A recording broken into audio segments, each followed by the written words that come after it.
feelings.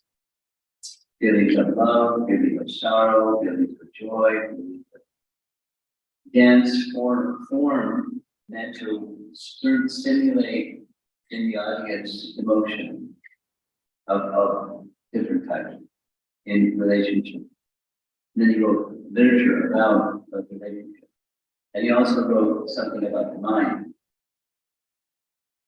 And it's just what you say. The mind, this is yet to remember, the mind is like a monkey.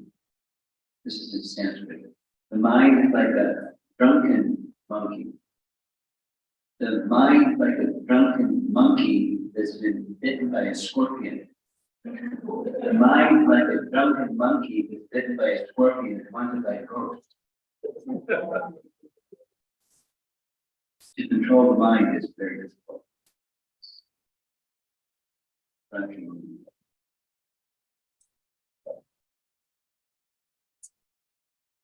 What makes the process of meditation challenging? Sounds very similar to the previous question. Challenge to sustain commitment over time. Yes. Not experiencing a tangible benefit in our lives. Going to desert on the left side. Feels like a dry process lacking sweetness. Sweet summer.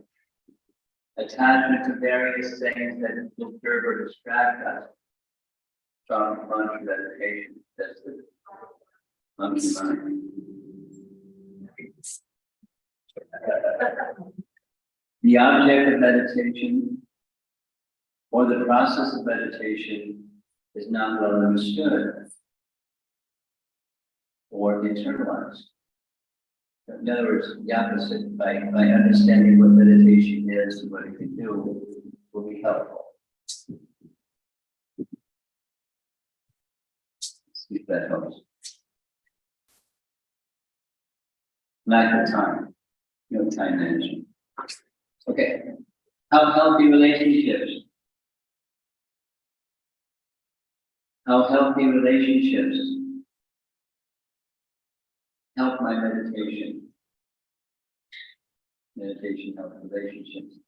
Healthy relationships help my meditation. Here's the sage named Rupa Goswami.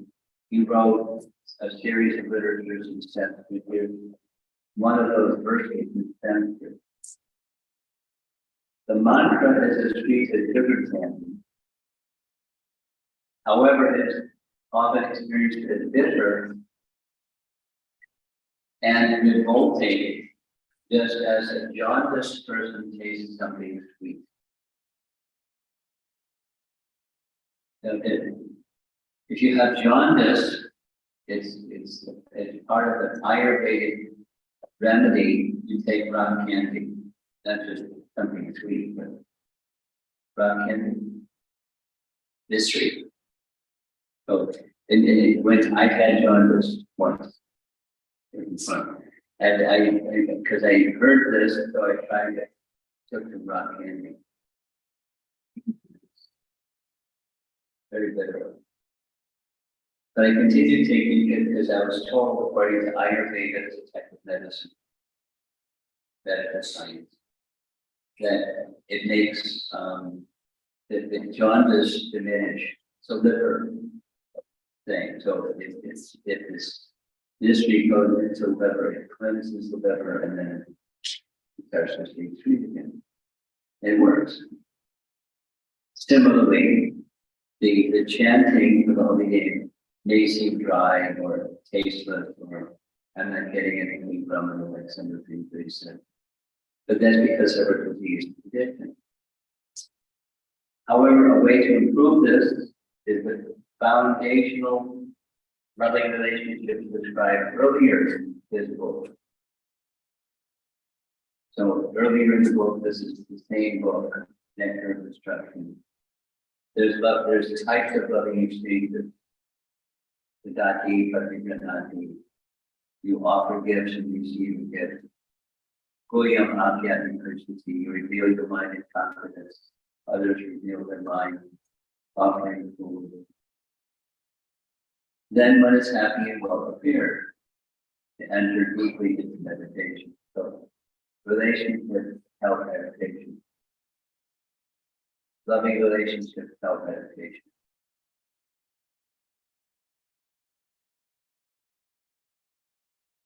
Interesting thing. Close and deep relationship, equal accountability. The idea is there's a small child and they're bowling alley, but there's little guardrails help the child get the bowling ball to the destination. So close relationships can help you navigate your way, and that's the idea. Text that was stopping the other part that you can't read down here. Close and deep relationships, equal accountability.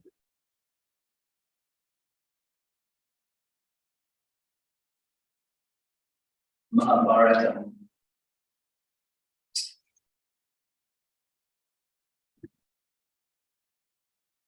Can we do something else?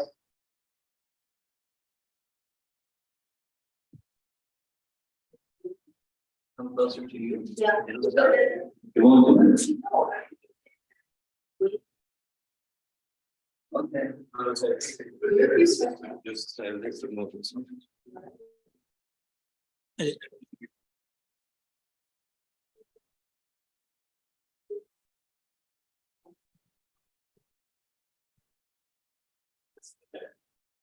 You still there?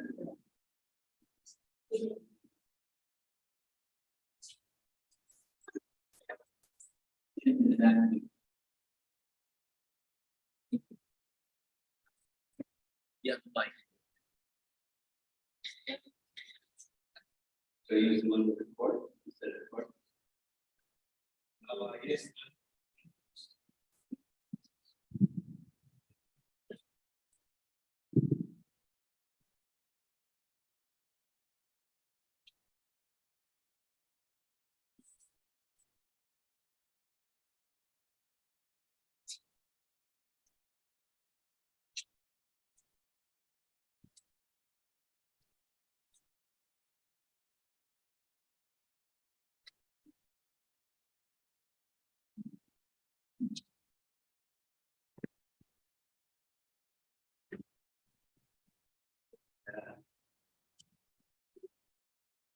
Okay. Good. Life has its challenges, right? Okay. Mahabharata. We have a different audience here. Mahabharata is a big history of greater India. Maha means great, Bharata is India. Mahabharata is a history of greater India. And it has, here we go. There's a message in Mahabharata. It's put in rhyme. Close friendships fade away in time, for men themselves are worn out by time. Selfish desires pull a friendship apart, and anger cuts it to pieces.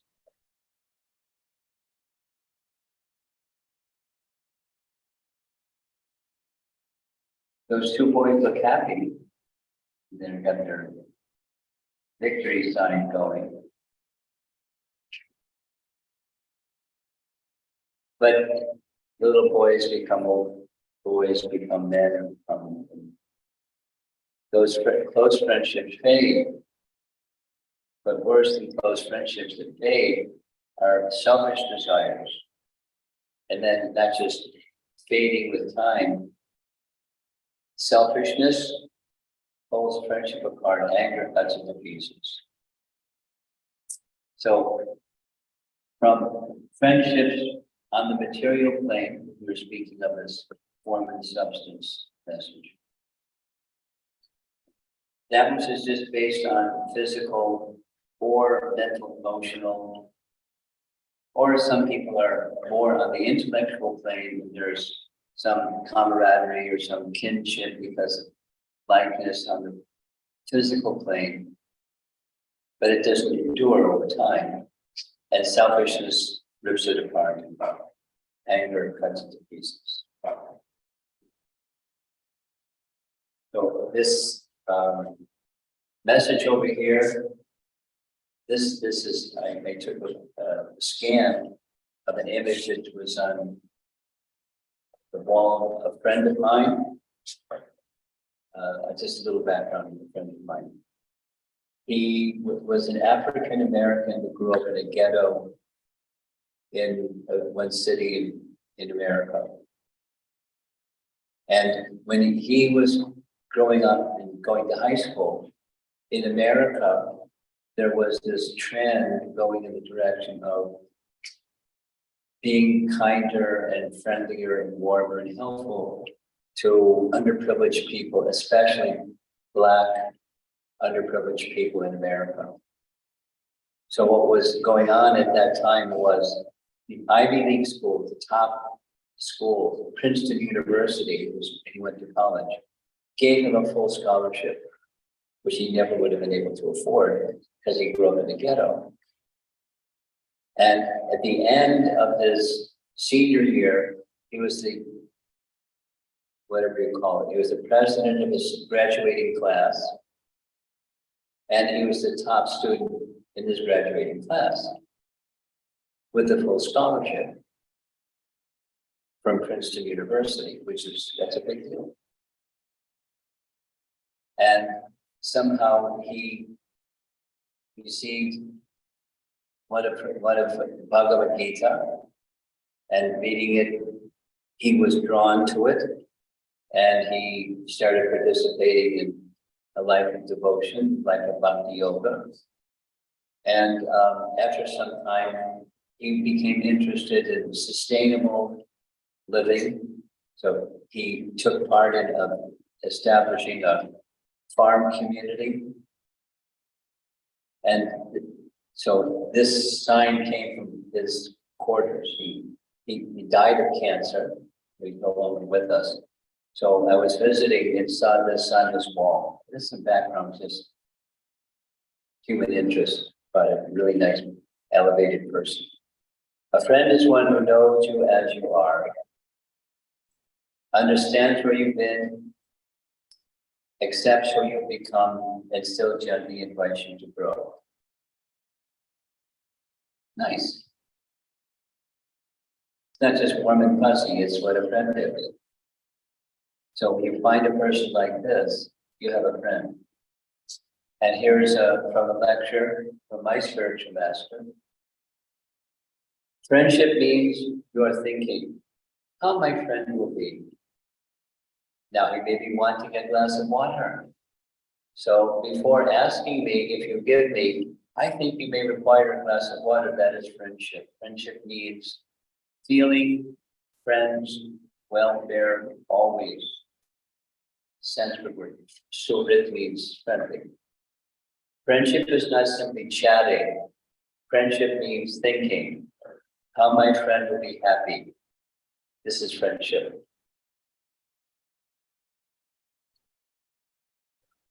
Anticipating the needs, or what might be the needs, and anticipating that, acting in anticipation of what the need might be. It's kind of empathic emotions. You're feeling for the well-being and the needs of another. So it's amplification of service back to our circle with service at the center. But then there's a variety of service where you have someone that's very close to you. So much so they're a friend. Then so this is a nice definition. 2 definitions of friendship or comments. Yeah. I shared something during the Meet Among session about somebody I know that's going through a really terrible situation, medical. A mother with her son, and the chest is ripped open because his heart was on the wrong side when he was born. Like, unbelievable thing. So I can't promise to fix all your problems, but I can promise you won't have to face them alone. I'm just standing by the side of his mother with her 7-year-old son who's hardly even seen for 3 weeks. His chest has been open. from surgery. We got tubes. She comes in to see her son. And sees all these tubes in his open chest. I can't imagine what that's like. Hearing from the doctors. And so I can't fix that. But I can promise you won't have to face them alone. Problems. So that's nice. That's a friendly mood. Inspiring relationships provide much needed encouragement. That's another thing that friends will do. It's good. A good friend doesn't like falsely prop you up, but encourage you to become all that you can become. The same as this other saying, you know who they are, you accept them from where they've been, what they're up to, and encourage them to grow. When they're going through tough times, when passing through dry spells, when feeling unenthused, when you're struggling with time management, that's helpful for your meditation. When you have persons in your life that are like that. How healthy relationships help my meditation. Here's a nice verse you can see from the bottom. It's Srimad Bhagavatam. One should learn how to relate with persons on the path of self-realization. By gathering with them to inquire and discover that which is beyond material perception. As such, spiritualists develop their loving friendship. They feel mutual happiness and satisfaction. And by thus encouraging one another, they're able to give up sense gratification along with related impediments, which are the cause of all suffering. That's how relationships can help meditation.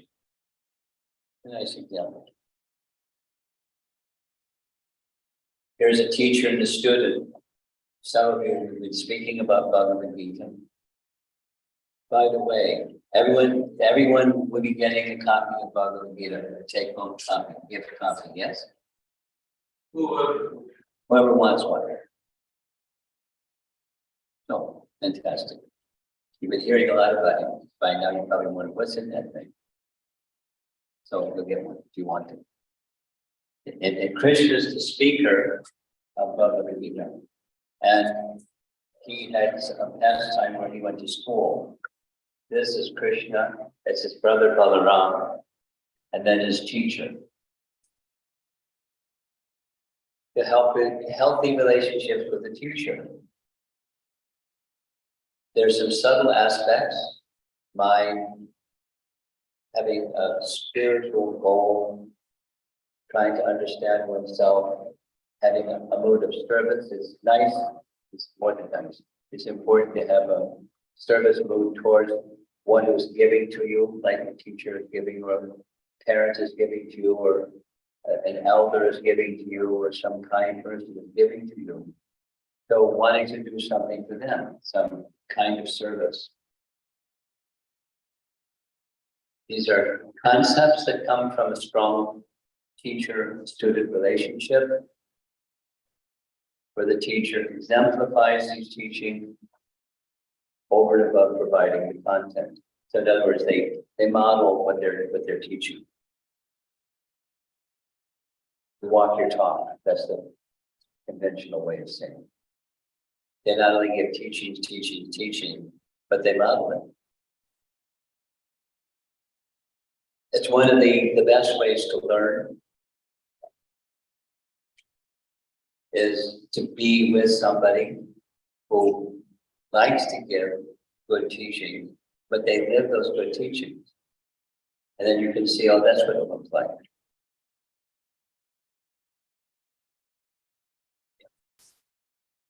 How healthy relationships help my meditation. Now, over on the left is a teacher.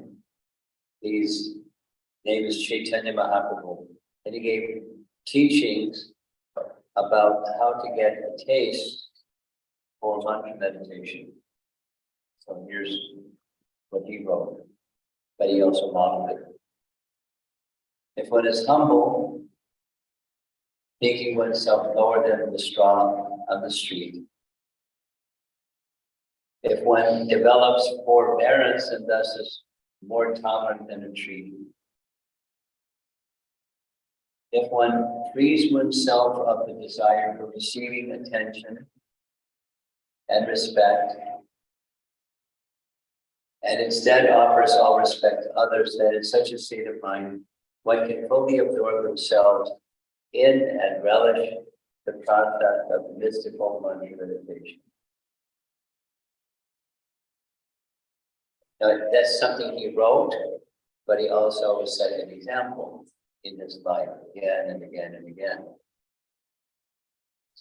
And as you went deeper and deeper and deeper into mantra meditation, his spontaneous mode of higher consciousness spilled over all over the place. And he taught it that way. But here they are again, humility, forbearance, offering respect, and expecting none in return. These are all individual qualities that define our relationships.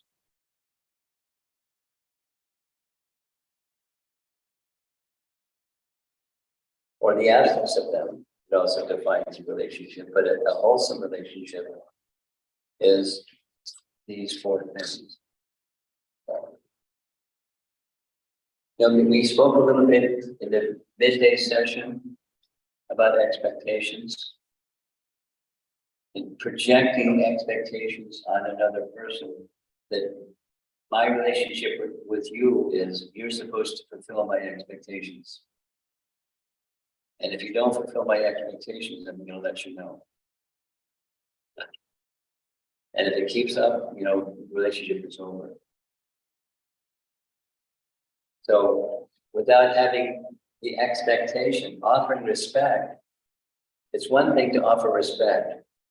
But generally, my experience is when people are respectful to others, they have an anticipation, something's going to come back, and it's not going to be harsh. It's going to be, mutual love. I'm nice to you, you be nice to me, right? It's human. But supposing you just continue to be respectful and it's not respect comes back or disrespect comes back, you're going to continue to be respectful. Human nature says no. But if you're on the platform of the soul, then happiness is not getting something nice back. And unhappiness is not getting something unpleasant back. Because happiness is within. It's another reality. It's a spiritual reality. It's hard to access. But if one can access it, having such refined and high quality relationships can facilitate and lead to perfected meditation. Whoa. Pride is I'm a small person and I'm thinking much bigger than I really am.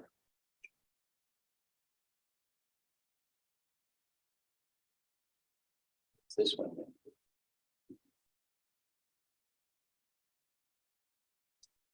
What's that meant to be? Please,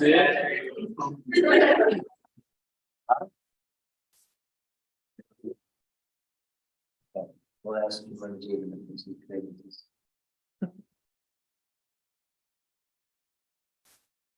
There's a food allergy clinic. It's a cartoon. What's your husband's intolerance? Other people maybe.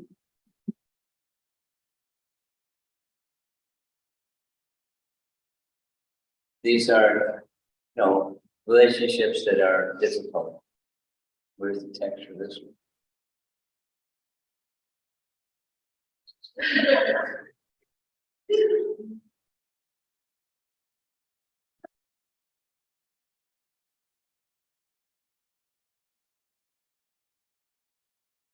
Exploitative relationships.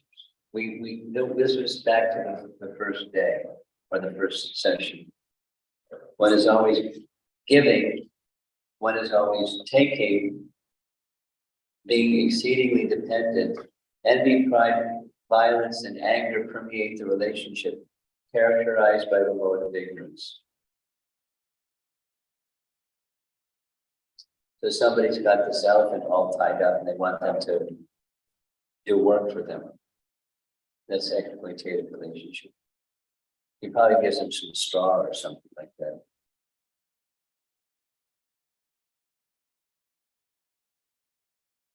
Competitive relationships. So there's mode of ignorance. This is the mode of passion, sympathy, power struggle, win, lose. Selfishly motivated, social status motivated, overly independent, mode of passion. Not good. Cooperative. So here's a bunch of ants and they want to get something that's way up there, so they cooperate together to get something that's way up there. Symptoms. Dutiful without expectations. Wow. Interdependence, give and take. Interpersonal challenges are personal growth opportunities. Interpersonal challenges are personal growth opportunities. Strong. Trustworthy. You give your word, you keep your word. And even if there's difficulties you run into, you keep your word because you gave your word. You're trustworthy. Mode of goodness. So these are symptoms of 3 different modes of nature. And if we want healthy relationships, the mode of goodness helps meditation. It helps out keep healthy relationships. So now we're ready, I think, for some interaction. Yeah. No. We saw all this stuff. These are things that may make meditation difficult for somebody, or for any one of us, or one of these or combination of these. Healthy relationships can help us address each one of these. Now, let's go back. Challenge to sustain commitment over time. If your relationships are, again, this is Bhagavad Gita, but mode of goodness related. Mode of goodness is you're going to be steady. Sometimes there's up, sometimes there's down, the sine curve of life, sometimes. But a mode of goodness person doesn't matter up or down, they're steady because that's their mode of nature. They do the best they can, whatever the circumstances. They accept the circumstance because the circumstance is what the circumstance is. And they remain steady in their efforts. So when relationships are like that, then it helps us in our meditation process. Anyway, we can go through each one by one. Okay, here we go. So this picks up from the first part also, where we did the circles with you in the center and then service in the center.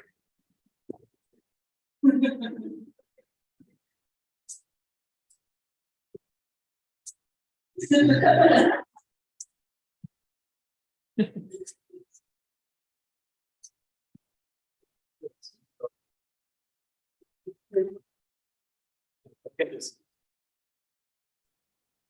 So take a piece of paper and write down the names of your 5 most important relationships and the nature of the relationship: mother, mentor, friend, child, colleague, neighbor, etc. And as you write these down, you characterize them for what Maharaj just taught us. Either they are exploitative, they are competitive, or they are cooperative. Okay? And then identify among these 5 which is the most important for you to become a strong meditation practitioner. If none, then just describe an ideal relationship which will make you a strong meditation partner. And what you can do to strengthen it. So I just put the questions out there for because I listed them all out. So please take a couple of minutes. First, write down the names of the 5 most important relationships.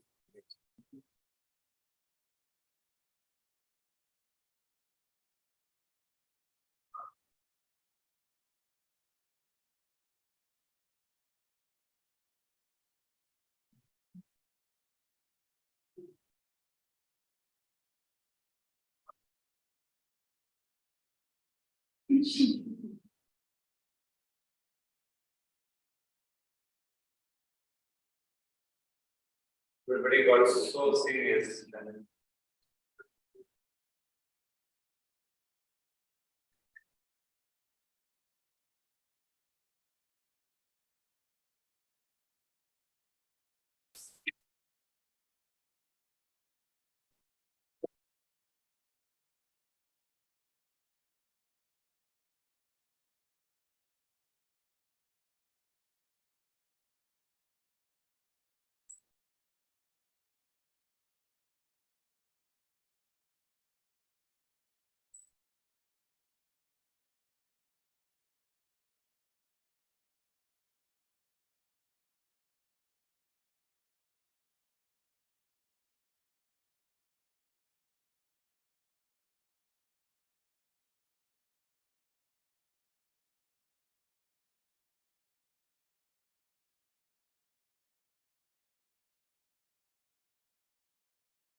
Yes. Let's start off the question, my meditation quality is not dependent on someone else, depending on it. So, there might be So, you know, we saw those things that make meditation challenging, like sustaining over a period of time. And I think Sridhar mentioned, what did you mention? Patience. Oh yeah, seeing the benefits, it takes time. For those things like Maharaj has presented, having those relationships, it's not like they are meditating for you. But, you know, there is an ideal scenario where you have those relationships and it helps you keep going. Yeah, to get over them.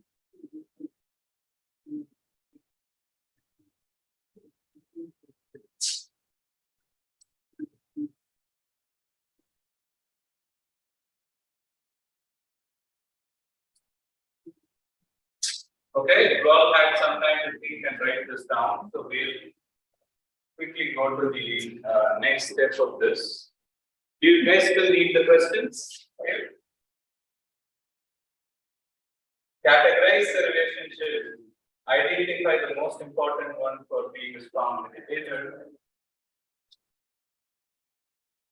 And how do you strengthen them? Okay, I'll move to the next. So now, try to list at least one person in your life who weigh on your mind, and thus they are important to you. But specifically, they don't fall under the category of sport. Nice. Is there anyone who doesn't have a single relationship like that? I can't raise it. There you go. So at least list one person. 1 to 3 persons. And this person has to be in your immediate circle. Well, it is important. What's actually really helpful in this?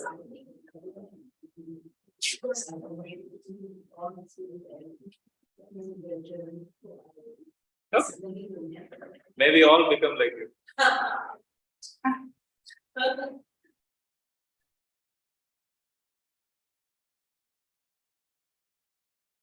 But the nature of this world is there will always be some relationship or the other which is not cooperative. Because like Neil tried to point out earlier, it takes two to tango.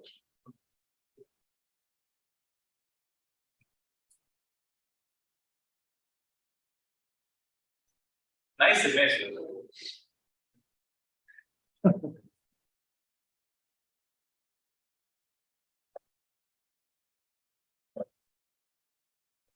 I want to keep going. We'll still be on the same step. What is the one thing you can do to improve in each of those three relations? One thing.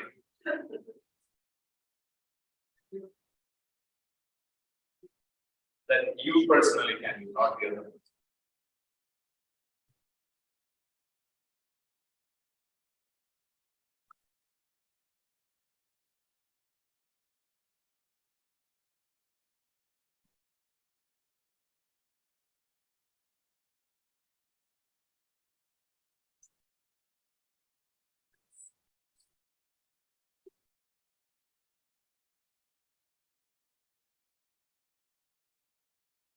So now you have done both of these exercises. The first one being you identified the 5 most important relationships. You categorize those as exploitative, competitive, and cooperative. And finally, you have identified how to strengthen the most important for your meditation practice. Then you also thought about your troubled relationships that weigh on you and how you can improve those. Now, I mean, this is a confidential exercise, so you don't have to reveal names and details, but it helps so much if you can share this with another person. So please pair up with the person next to you and take 5 minutes, and each of you can share what you wrote down as confidentially, as anonymously as you.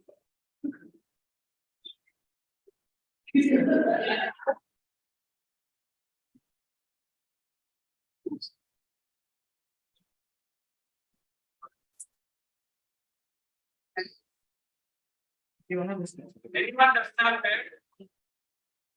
Okay. Not doesn't have hair.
Yeah, so they might be one is my mom, the rest of my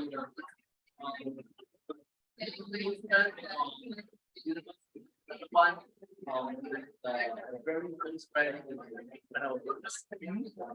Yeah. From the NS you mentioned? No, then one of my recent friends, and then one of other friend.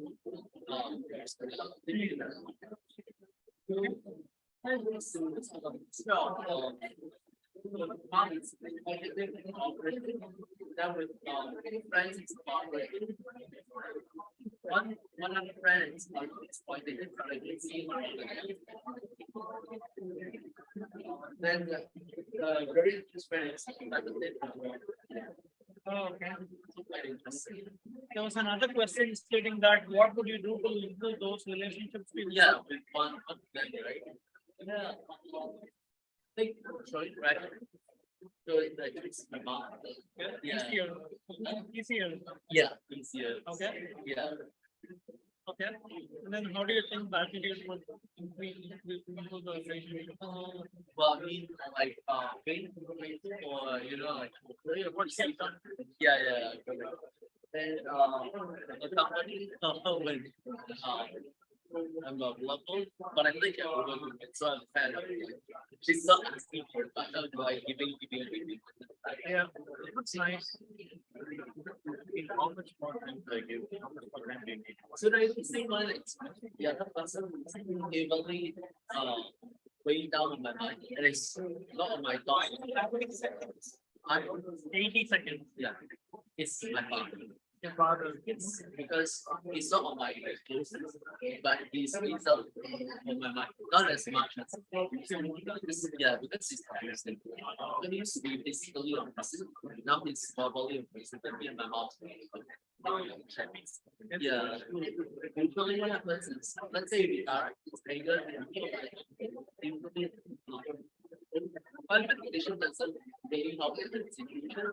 So what I do is when we learn my mom, or I got one right, and then Oh, you show the anger. yeah. I want to hit this face that my mom was like, it's not. So just imagine it's me that I just Visualize. yeah. But why is he doing like that? Why is he verbally abusing? Is there any reason why? He wants me to be his right. Yeah, it's very important. Once you control, it's the only one he sees is yeah. So on my day, high grade. Yes. So that is Correct. how has your mom handled that situation so long? So she has lived with it. She lived not really tolerance, but put up with it because of the visual face. So I mean, I look my mom actually all my father. Yeah.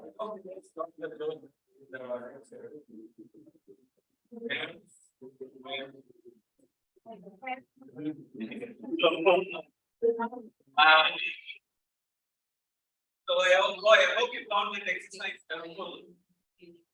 I would like to invite a couple of sharing from the discussion. Only two groups and short sharing on how the discussion went. What you guys all thought? Any volunteers?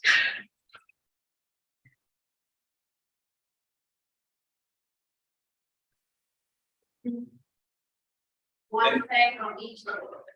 If you guys are not going to raise your hand, I might just follow them. Anyone? Yes, Fiona.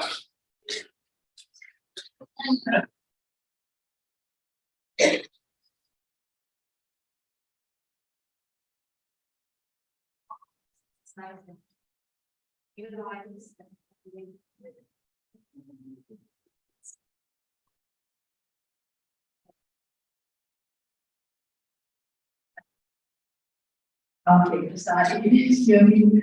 I thought I'll share one of the relationship that I realized has moved through the 3 stages, and I really realized that I was doing this.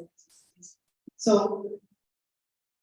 when I thought the relationship I had with this person was exploitative, because I felt that whenever, and this is me feeling that I am only there, present in that relationship when the other person feels or not feels, wants something to feel. So I felt very exploited.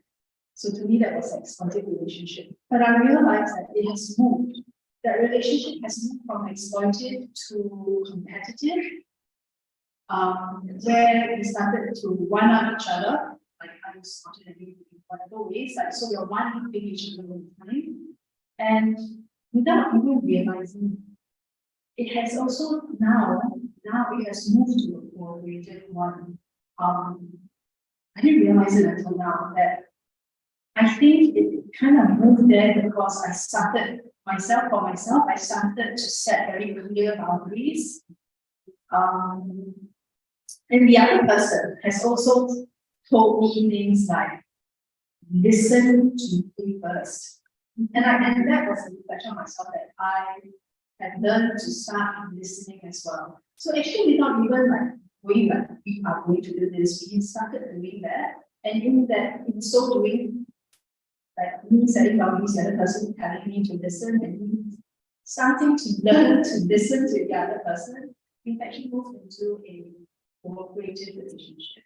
So so this exercise was very interesting. Oh my God, this relationship, which I always thought was exploiting, it is actually cooperative. Thank you. Thank you. One more? Anyone?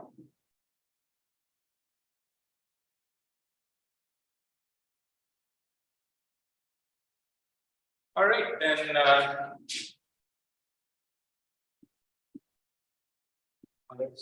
yes.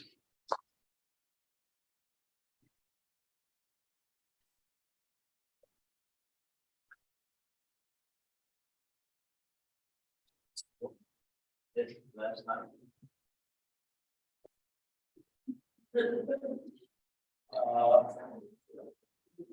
Okay, go back. This is the younger version. And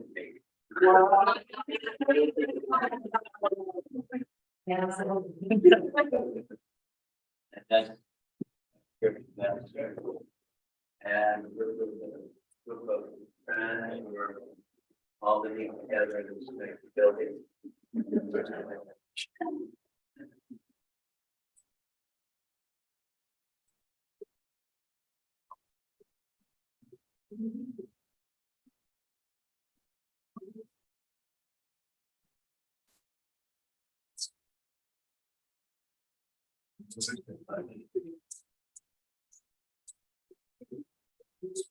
He's a role model. I mean, what the rest of the text has been saying, he showed by example how to do all the right things. Although he traveled all the time, and each place didn't stay too long, but his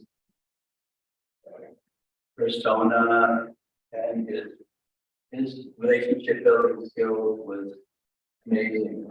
And just like we were a little iron fighting, and it was this powerful magnet.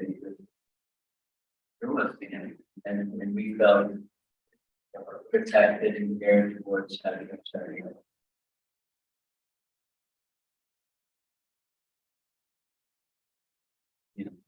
And he inspired a bunch of meditation that said, and 30 million hours of meditation inspired by one of the letters. And he's continuing on. So the role model of an ideal person who was able to win the hearts and minds of many, many people. So this is discussion time. We have 20 minutes.